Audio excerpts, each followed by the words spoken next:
Hello నమస్కారం ఆదాబ్. Welcome to Gayatri Bhargavi's podcast the Navarasa. అందరికీ లాంగ్ లివ్ రిపబ్లిక్.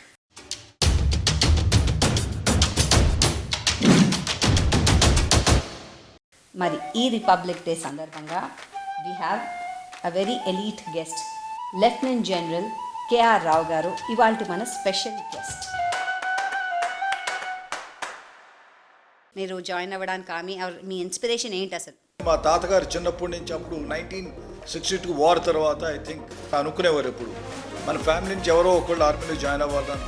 మా అదృష్టవశాత్తు ఏంటంటే సైనిక్ స్కూల్స్ కూడా స్టార్ట్ అయినాయి అండ్ ఎస్ దాని తర్వాత life moves ahead.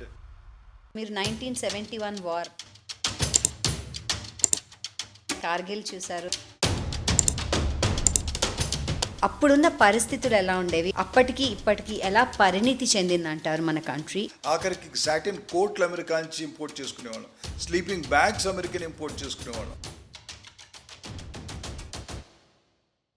Make in India, made in India, so వీటికి అసలు డిఫరెన్సెస్ చెప్పండి and how does it work? So తెలివితేటలు సామర్థ్యం తక్కువే కాదు మన వాళ్ళు. ఇంతకుముందు గన్స్ ఇది బియ్యం తయారే కాదు మనం చేయగలిగినాం.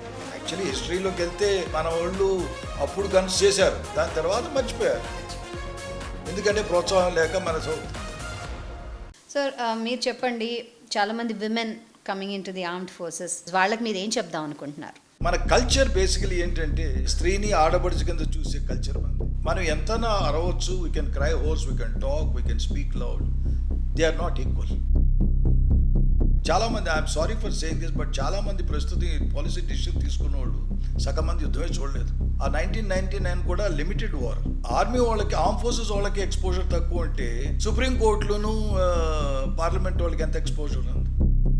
ఝాన్సీకి రాని ఎగ్జాంపుల్ చెప్తాం, దాని తర్వాత ఎక్కువ మంది మనం చెప్పలేకపోతాం. And at the same time, why should we kill our culture? Our culture has been this, that we respect women, we protect women,